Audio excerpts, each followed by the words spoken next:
Welcome back. All right, so with the draft just a few days away, less than a week off, I figured, it's a good time to start doing where we look back at past drafts, and I figured I'd start off with looking at draft steals and draft busts as well. I picked one from each draft class, and in some cases, you might be able to make an argument for others. I did exempt goaltenders. I feel like goaltenders are a whole other discussion when it comes to the draft.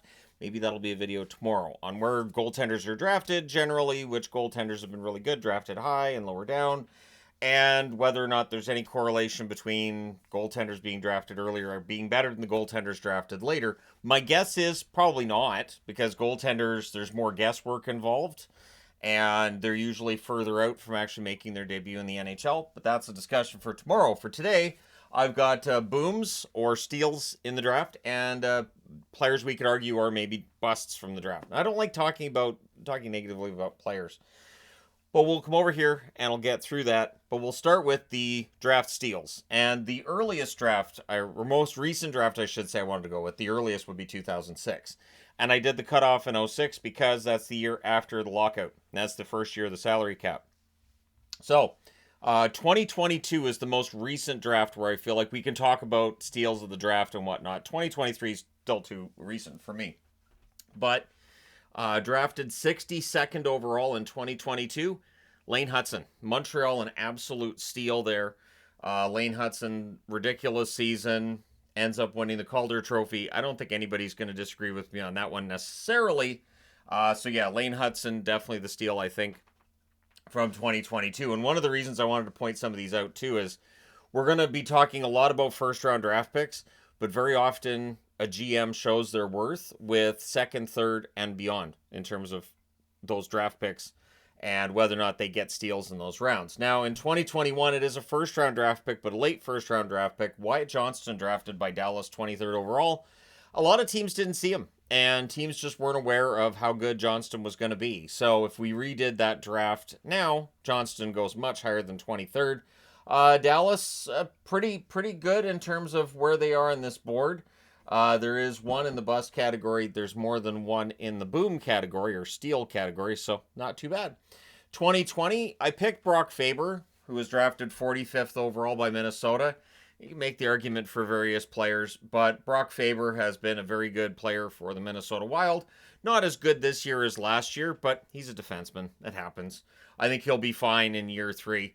So, yeah, a bit of a sophomore jinx for Faber, and we'll see how things go next year, but I still qualify him as being a steal in that draft.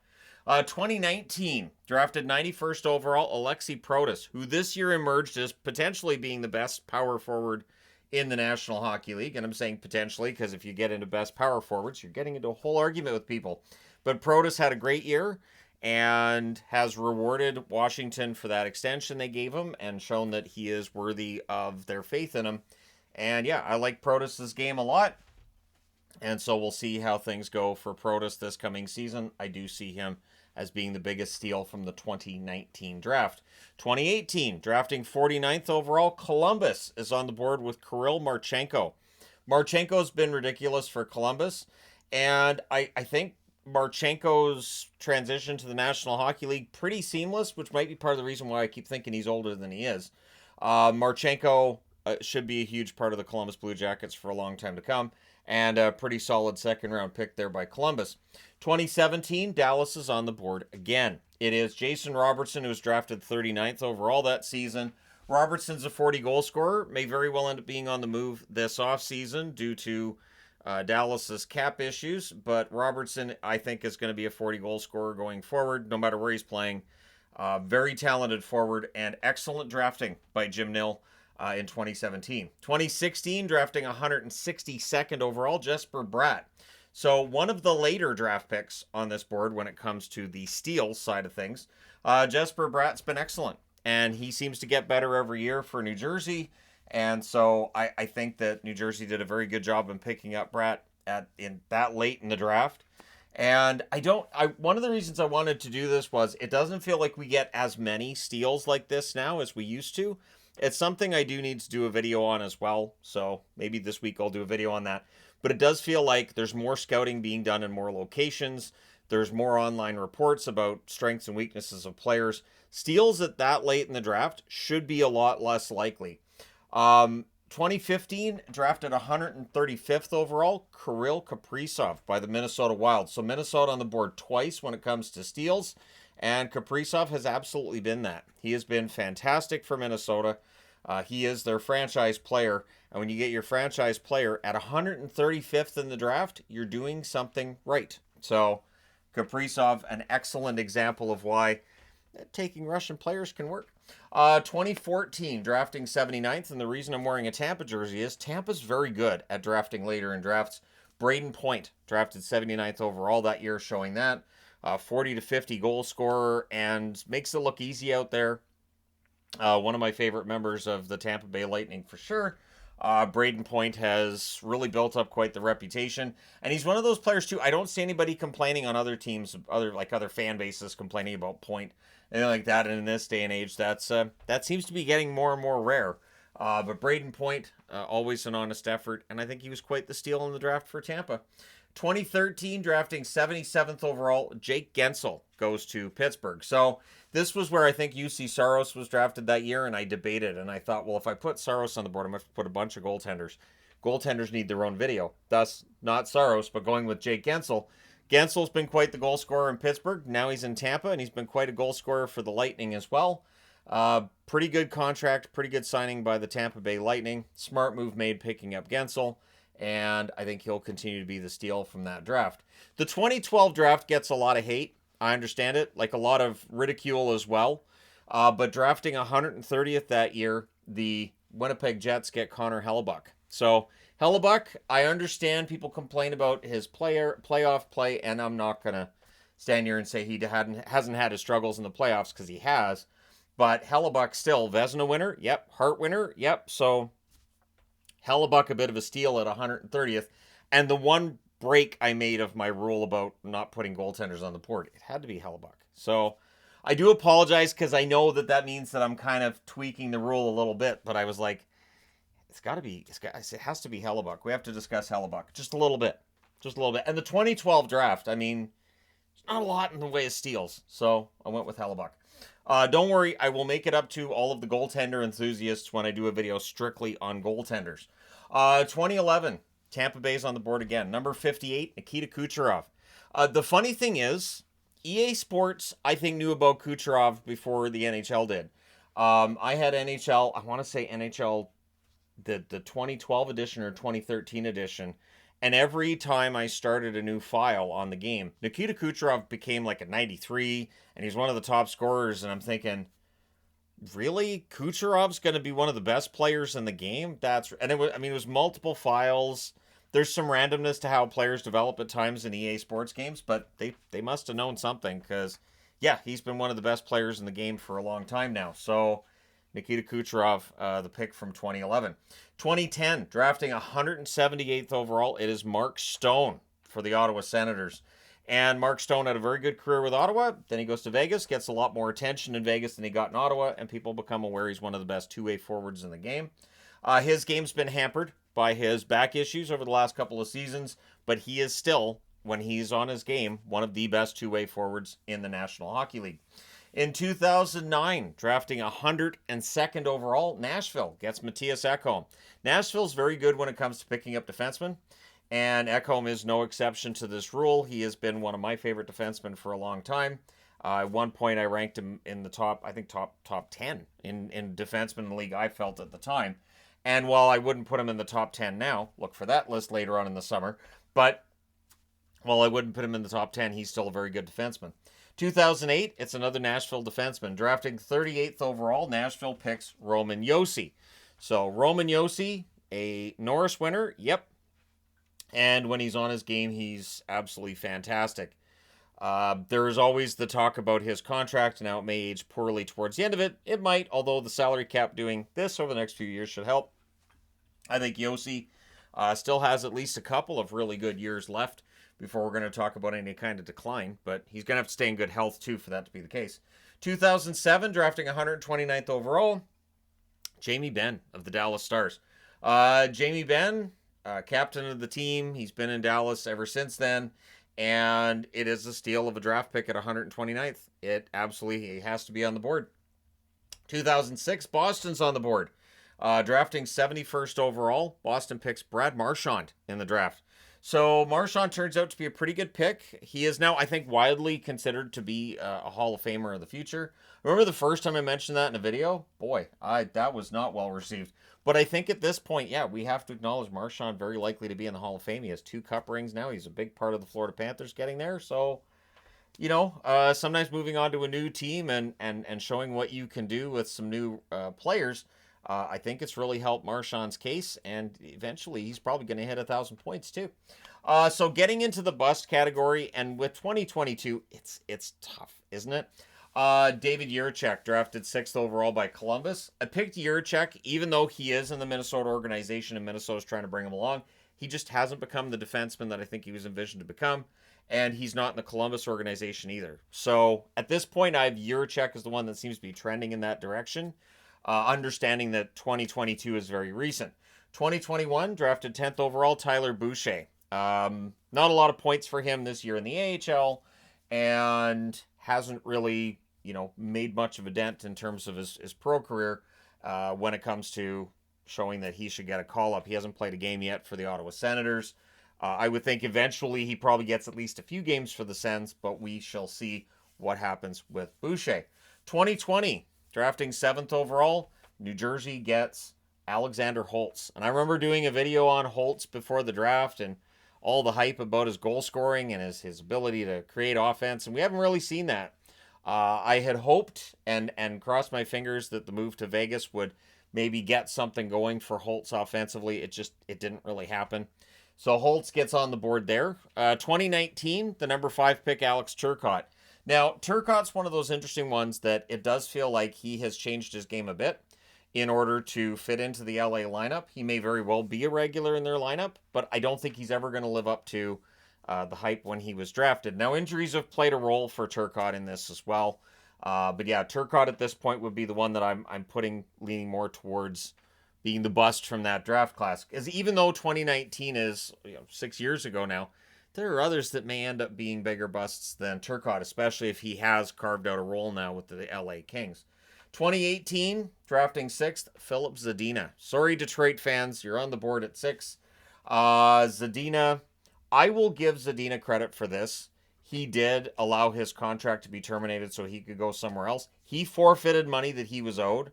So while it didn't work out in his favor, I give him full credit for betting on himself. I will not criticize a player for doing so, even when it doesn't necessarily work. I think there's some bravery in that. And who knows, maybe at some point Zadina ends up back in the National Hockey League in a bottom 6 role and ends up being, pretty good producer as a bottom 6.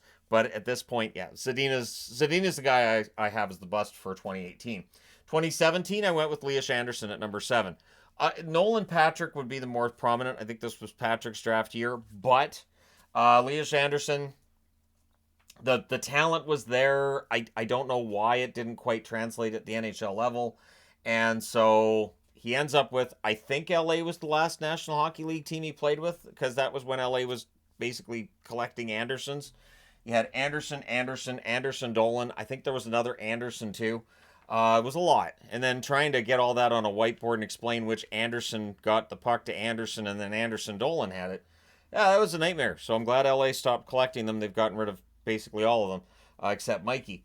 But Lias Andersson, it just didn't work out at the NHL level. Number 7 overall. 2016, drafting 5th, the Canucks got Olli Juolevi. There wasn't a Canuck fan that liked that draft pick. I don't remember a Canuck fan that liked that draft pick because the guy drafted right after, Matthew Tkachuk. And the funny part being, the one defense I remember seeing of it was, well, the Canucks need a defenseman. They don't really need a forward. And this is why when people now are telling me, well, this team needs this position, not that one, so why would they draft that guy? Because that's how you end up with draft busts at times, where a team will be like, well, we need this to fit this player fits what we need in our lineup, and you're passing up on somebody who's more talented, way more upside, and pretty universally respected as being a better player. Not that Juolevi was rated poorly going into that draft, but there were a lot, including myself, who really wanted Tkachuk. And when Tkachuk had been passed on to that point, I was all excited and it didn't happen. 2015, Boston has the unlucky luck in that draft. They drafted 13th, 14th, and 15th. Oh, as a Bruins fan, I was so excited. And then things got ugly. Drafting 13th, they got Jakobs Boril. Drafting 15th, they got Zach Senyshyn. They passed on Kyle Connor, amongst others. Brock Besser, another one that they passed on. The 2015 draft was stacked, partly because Boston had 2 misses of the 3. The one pick in the middle at 14 was Jake DeBrusk, who they probably could have got in the second round too. And that was the argument at the time was Boril probably would have been available in the third round. Senyshyn probably would have been available in the second round. And Boston management's attitude was, well, we wanted them, so we just figured we'd take them now. At least that seemed to be the idea. And I'm thinking, no. But at any rate, yeah, so Boston on the board 2015. That was 11 years ago, but that's why I don't get overly excited if a team I root for has multiple picks in a row, because I learned not. I was so, like, if that had been a live stream, it'd still be legendary on the internet. 2014, drafting 5th, the Islanders got Michael Del Cole. Del Cole had a couple of decent seasons in there, but still, I would say from that draft class, doesn't quite end up where people had expected. 2013, the number 11 pick by the Philadelphia Flyers was Sam Morin. So Samuel Morin ends up being drafted 11th overall. I think he played a grand total of 11 games in the National Hockey League as well. So he was an easy pick for me in terms of which player I would say was the bust out of that draft class. 2012, the New York Islanders drafted a player who I mentioned the EA Sports games earlier. Man, Griffin Reinhart was fantastic in those games. I was so excited to see what Griffin Reinhart would do in the NHL, and then he didn't. He was number 4 pick by the Islanders. I even made sure I had Griffin Reinhart rookie cards. So anyways, yeah. Sometimes I collect rookie cards and they don't work out. I have a bunch of Andre Rasico somewhere. So, yeah, I liked Red Light Rasico initially to begin his career. But yeah, Griffin Reinhart, it just didn't work out. And that is Sam's brother. 2011, drafting 11th overall, the Colorado Avalanche, Duncan Siemens. And just, it didn't work for him at the NHL level. Didn't play very many games. And to me, he was the pick from that draft. 2010, I went with the number 13 pick, Brandon Gormley. Gormley, I thought was going to become a decent, at least bottom pairing defenseman. It just never quite worked out. There were other options I had in 2010, and that was where, when I'm going through these draft classes, I was like, I can't just do one video, so I'll do this, but there needs to be other draft videos. So in the upcoming days, look for more draft videos where we talk about teams that have done well or not done well. But yeah, I'm picking Brandon Gormley here. It just never quite worked out for him at the NHL level. 2009 was an easy one. Drafting 8th overall, Dallas gets Scott Glennie, who played 1 game in the National Hockey League. So Jamie Benn's a steal here, and they made up for it in 2009 with Scott Glennie, who never quite panned out. So, yeah, I remember at the time kind of thinking, oh, Glennie should make it. Nope. 2008, the Columbus Blue Jackets on the board again, this time at number 6, Nikita Filatov. Filatov. There was a lot of hype about Filatov before he came over, and he never quite lived up to it. It happens. It is the risk, right? So you've got Kaprizov here at the 135, Filatov at number 6. There was more hype about Filatov at the draft, at the time of the draft, than there was for Kaprizov, certainly. And yeah, there was a lot of discussion after Filatov busted. 2007, Boston's on the board again. Drafting 8th overall, they get Zach Hamill. Zach Hamill, it never clicked at the NHL level. And I think he played like 20 games in the NHL. And yeah, he was a center. I seem to remember Boston drafting by position at the time. But it's okay, because there's this center, Patrice Bergeron, who is starting to make some noise for the Boston Bruins. And 2006, to round this out, drafting 15th overall, Tampa on the board again. Number 15 was Rico Helenius. Rico Helenius, a goaltender, played 1 game in the National Hockey League. And is another example of why you don't go out and get rookie cards of a player before they go over and play necessarily. Because sometimes you're stuck with some Rico Helenius cards as well. Just saying. But yeah, so there you go. I wanted to highlight one steal in each draft and 1 bust in each draft from 2006 through 2022. I will be doing other draft videos and discussing other players as well. So if you're not happy with some of the picks that I made, don't worry. Other guys are going to be on the board soon. And yes, Connor Hellebuck's the only goaltender who ends up on the board other than Rico Helenius. Because some of the drafts may not have a lot of great players, and some of them may not have very many busts either. So I may have had to break my own rule and put a goaltender on the board here and there. But that's how that works. Thank you guys so much for all your support. Hit like and subscribe if you haven't done so already. I will talk to you guys again probably pretty soon. It's now 12:31. See, I like having the clock there too because it tells you guys just what time I record these videos, which should be fun during the summer when I'm pre-recording for while I'm on vacation because then you can say, oh, you recorded it then. All right, I will talk to you again soon.